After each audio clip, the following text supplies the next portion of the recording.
From the T.J. Watson Research Center in Yorktown Heights, New York, this is Jeopardy, the IBM Challenge. Please welcome back our contestant. He has never been defeated, and his winnings of more than $3.2 million make him Jeopardy's all-time biggest money winner. From Los Angeles, California, here's Brad Rutter.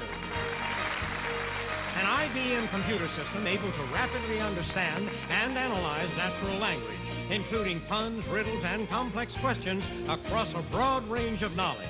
Please welcome Watson. In 2004, he captivated America by winning 74 consecutive matches and $2.5 million on Jeopardy! From Seattle, Washington, here's Ken Jennings. And now, here is the host of Jeopardy, Alex Trebek. Thank you, Johnny.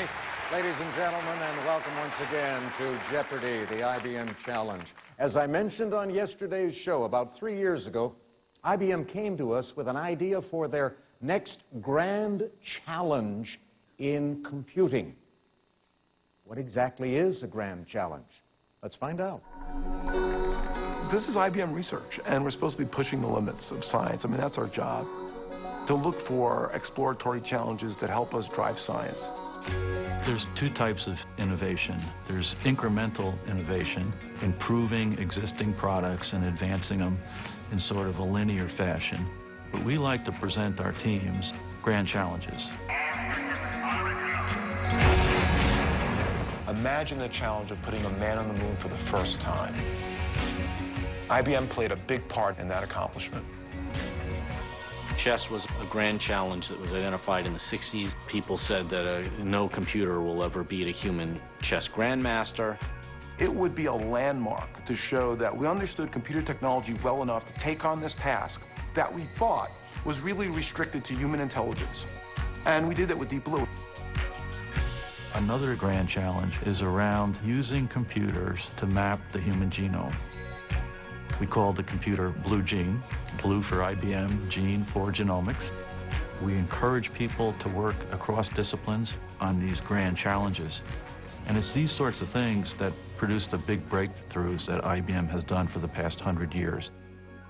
Language is an area where, from the very beginning of the computer era, people kept expecting computers to do reasonably well at.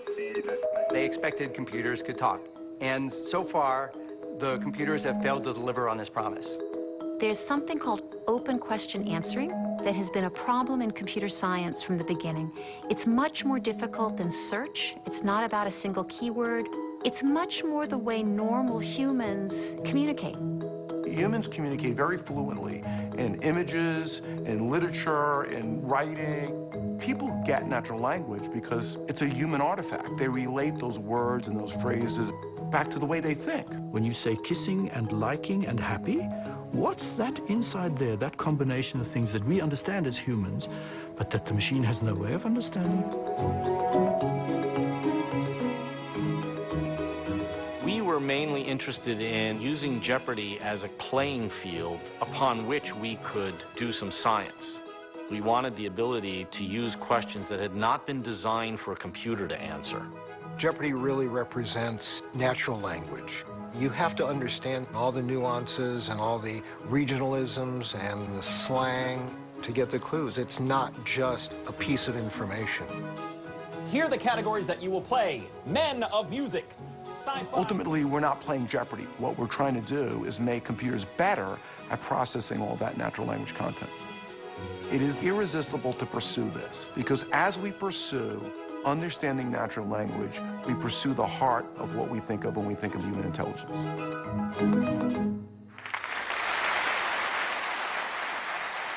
All right, it's time now to get back to work. We start off by putting the scores back on the readers as they were at the end of the Jeopardy round. Ken, you're in third place. That means you go first in Double Jeopardy when we come back after this commercial break.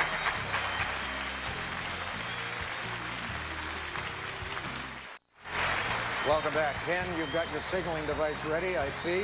Here are the categories for you to select from in Double Jeopardy. First off, Etude Brute. Next, Hedgehog Podge. Don't worry about it. The art of the steal. Cambridge, and finally, church and state, with each of those words in quotation marks. Start us off. Let's try don't worry about it all the way down at 2,000, Alex. It's just acne. You don't have this skin infection, also known as Hansen's disease. Watson. What is leprosy? You are right. Etude brute for 1,600. Music fans wax rhapsodic about this Hungarian's transcendental etudes. Watson. Who is Franz Liszt? You are right. Don't worry about it for 1,600. You're just a little stiff. You don't have this painful mosquito-borne joint illness with a Swahili name. Watson? What is dengue fever? Dengue fever, correct. Etude brute for 1,200.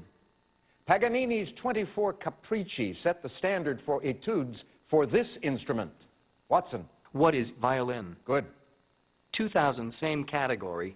From 1911 to 1917, this romantic Russian composed Etude Tableau for piano. Watson? Who is Rachmaninoff? Rachmaninoff is correct, and that adds to your lead. You're at 13,400. Go again. Don't worry about it for 1,200. You just need a little more sun. You don't have this hereditary lack of pigment. Watson? What is albinism? Good. Cambridge for 1,600. Answer, Daily Double. What are you going to wager? I'll wager $6,435. I won't ask. I won't ask. Here's the clue for you, Watson. The chapels at Pembroke and Emmanuel colleges were designed by this architect. Who is Sir Christopher Wren? You are right, and that adds to your total. 21,035. Go again. The Art of the Steal for 1,600. In May of 2010, 5 paintings worth $125 million by Braque, Matisse, and 3 others left Paris's museum of this art period. Watson? What is Picasso? No, sorry. Ken? What is Cubism? No. Brad? What is Impressionism? No. The correct response, what is modern art? Modern art. No harm, no foul on that. You each lost the same amount, but Watson retains control of the board. Hedgehog podge for 1,600. Answer. Hedgehogs are covered with quills or spines, which are hollow hairs made stiff by this protein. Watson. What is keratin? You are right. The Art of the Steal for 1,200. Answer. The other Daily Double. Watson, what are you going to wager? 1,246, please. 1,246. Here is the clue in The Art of the Steal. The ancient lion of Nimrod went missing from this city's National Museum in 2003, along with a lot of other stuff. I'll take a guess. What is Baghdad? Even though you were only 32% sure of your response, you are correct.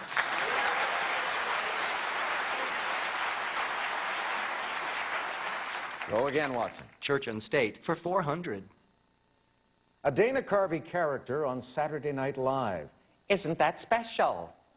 Watson. Who is the church lady? Yes. Hedgehog podge for 400. Some hedgehogs enter periods of torpor. The Western European species spends the winter in this dormant condition. Watson again. What is hibernation? Right. Cambridge for 400. With much gravity, this young fellow of Trinity became the Lucasian professor of mathematics in 1669. Watson. Who is Isaac Newton? You are right. The Art of the Steal for 400. Rembrandt's biblical scene, Storm on the Sea of This, was stolen from a Boston museum in 1990. Watson. What is Galilee? Yes. Church and State for 800. To bring back someone to his original function or position. Ken. What is reinstate? Reinstate is right. That takes you to 1,200, takes us to our commercial break. So we'll come back right after this.